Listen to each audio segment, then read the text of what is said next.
Greetings, YouTube. It has been over 24 hours now since this announcement on screen. The Summoner announcement for what many are calling the Paywall of Marvel Contest of Champions. And I believe I have two jobs when it comes to news on my channel. The first is to break, hopefully important and accurate information for the average summoner.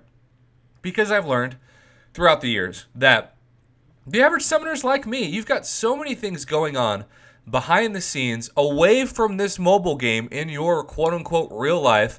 You don't have time to just camp out on the forums all day or even on the Line app or Discord or other sites just waiting for news to break. And so if I can bring the news to you so you don't have to either find it yourself or even worse, find out days later or weeks later that you missed something important, then I've done my journalistic MCOC duty. But the second job is to then reflect on the news that was delivered and do a deeper dive and analysis, if you will, into kind of the pros and cons of how it's changing the game. And I wanted to do that with this video because after my initial video yesterday, I received a ton of feedback. And I thought that it would mostly be negative, but it's actually been quite mixed, whether that was on my live stream broadcast where I was asking summoners to give me their real-time feedback, or privately in messages on YouTube and social media, and particularly the Line app.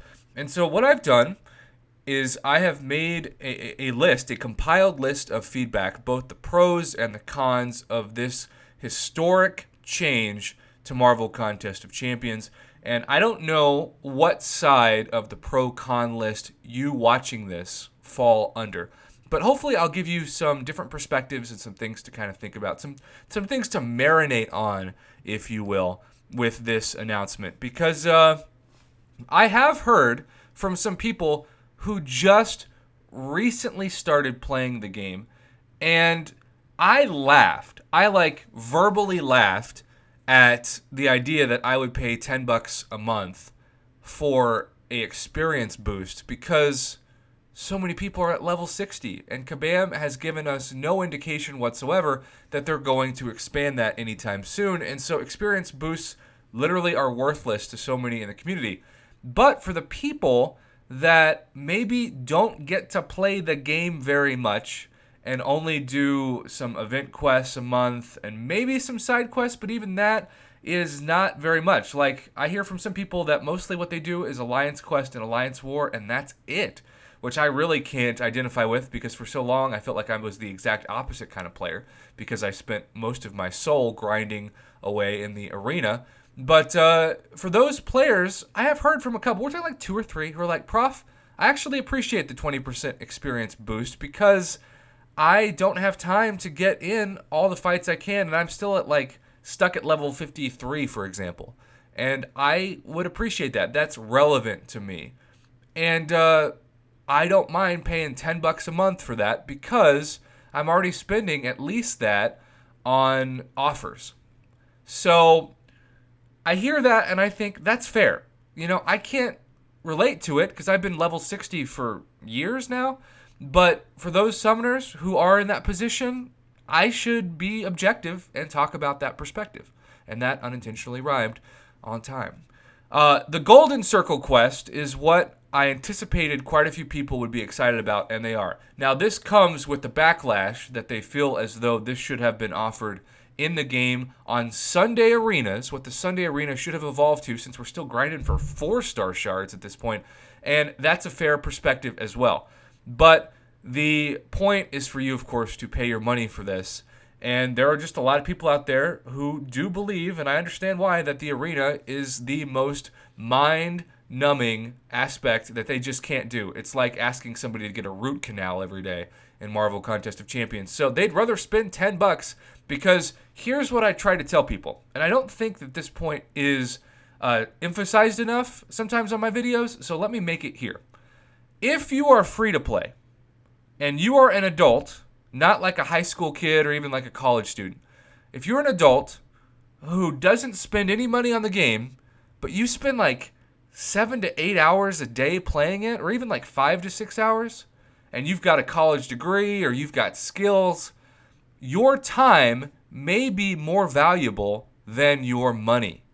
I am a college professor. That's not the highest paying job in the world, but it's a decent paying job.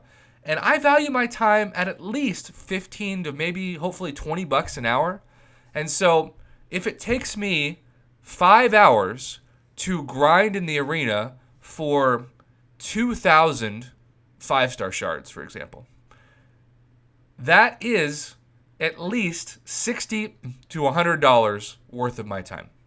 So if an offer pops up that gives me 10,000 5-star shards for $50, and I'm grinding in the arena 5 hours for 2,000 5-star shards, mathematically, it actually makes more sense for me to purchase the offer because it's instant, it's immediate, and it saves my time, which has become, the older I get, more valuable than my money.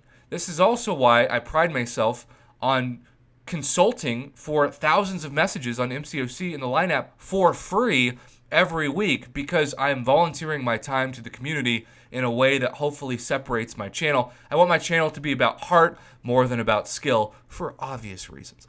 So, with that being said, the title, don't care about that. That's meaningless. Unless the title came with bonus daily or 4-hour crystals, which, like Cavalier and Uncollected, it looks to not be, at least at this point.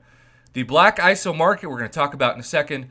The inventory cap is the one thing that I think, no matter what, is just shady as heck and terrible, because you are now holding people's inventory hostage based off of paying. Let's say that you get that 25% increase and suddenly you're able to hoard, which is interesting, right? Kabam is saying they don't like hoarding. Kabam Mike, super unhealthy behavior, y'all. But we're going to actually give you an incentive to hoard more because you can cap out your inventory more if you pay us money. That's just such a contradictory marketing statement, and it is very much a Kabam thing to do that. But if you can't afford the $10, that's the introductory price. So that means it could change and increase at any time, and I'm sure it will if they're already using that language at some point.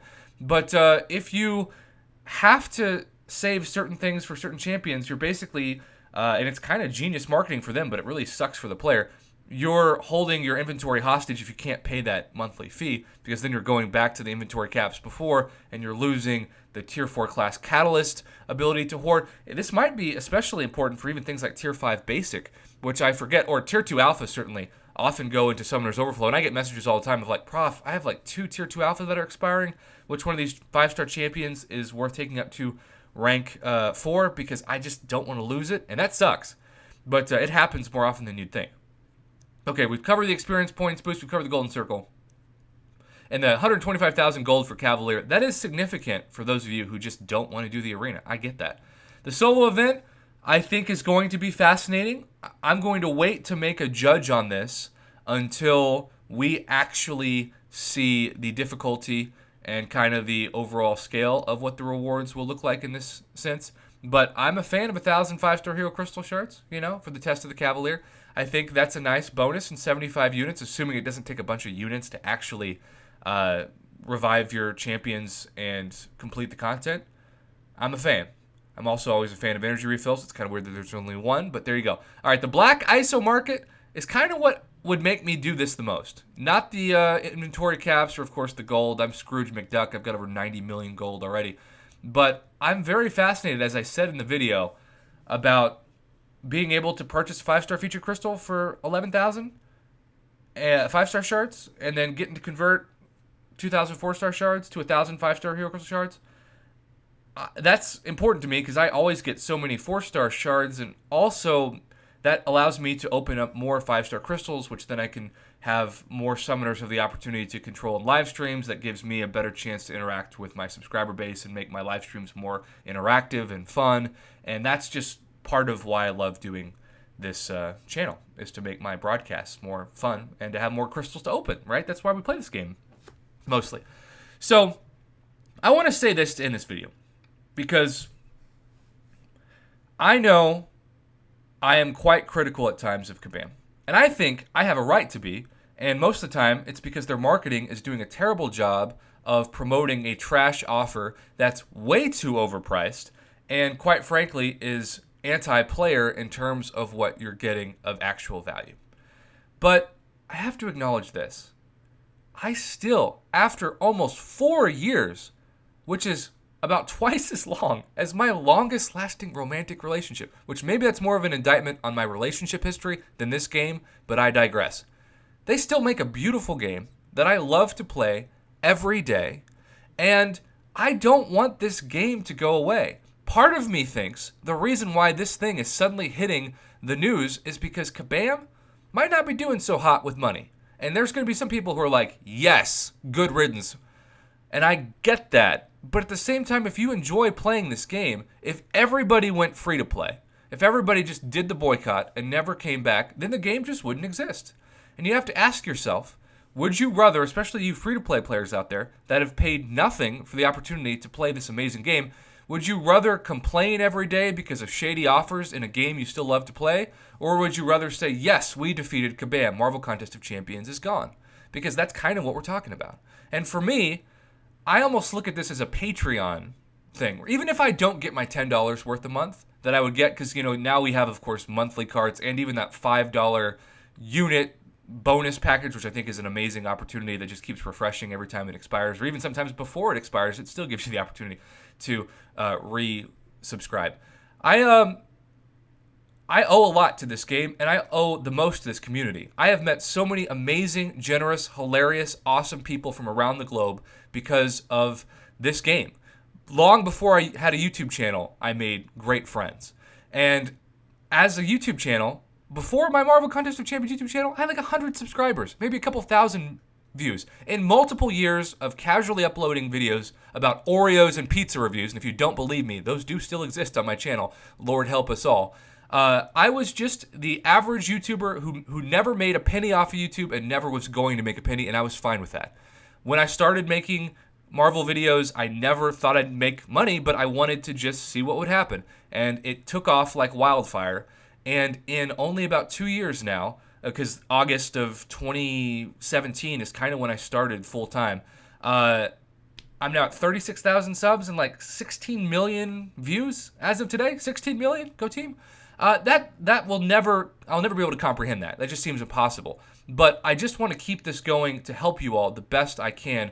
And so I have to acknowledge, like, Kabam, you're still making a great product. Are there some huge marketing issues at times? Yes. Are there some huge functioning bugs and things that are shady that kind of make you money, and if they're anti-player, you just don't get to them for weeks, but if they're pro-player, you fix them in a couple of seconds? Yes. And I'm still going to call you out on that. But I want to acknowledge something that Dorky Diggity Dave talked about in one of his live streams, I think it was. This was maybe over a year ago, but it really stuck with me, and I appreciate the perspective. So many great mobile games require clicking away from ads. Imagine, if you hate the arena already, having to exit out of an advertisement for a different game or a website or something, always in between arena fights. How annoying would that get? MCOC is fluid, it's smooth, and it's ad-free. And that's incredible. And that's got to be incredibly expensive because it's risky for them to run that business model when I'm sure so many companies or businesses would gladly pay them to put advertisements in the game. If you're asking me, would I rather pay $10 a month, get some bonus items, which I don't think are game-changing but are still nice to have, and avoid having ads infest themselves into the game? I would gladly pay $10 a month. And if you can't afford it, don't pay it. I would never tell you to. But at the same time, there's also sites like Swagbucks that you could easily get 50 Swagbucks a day and have $10 to $15 worth of iTunes or Google Play gift cards a month that you can use for offers, or maybe if they allow iTunes or Google Play charges to pay for this service. But to me, that's the sacrifice that I would gladly make, $10 a month, to avoid ads, keep the game that I love going, and hopefully just continue to send feedback to work out the marketing issues and bugs and things. I'm not going to stop being critical. That's part of what makes my channel. But at the same time, I've got to be objective and acknowledge I still love playing this game and I still want it to be around. So those are kind of the pros and cons that I've written down. This was a longer video than I had anticipated. I apologize in advance for the length. I know that I usually like to keep videos around 5 minutes long on my channel, and this is certainly longer than that. but hopefully I gave you some perspective of kind of my background and my views. You can agree with it, you can disagree with it, as always, but I appreciate you watching and supporting my Marvel Contest of Champions YouTube channel. Have a great day.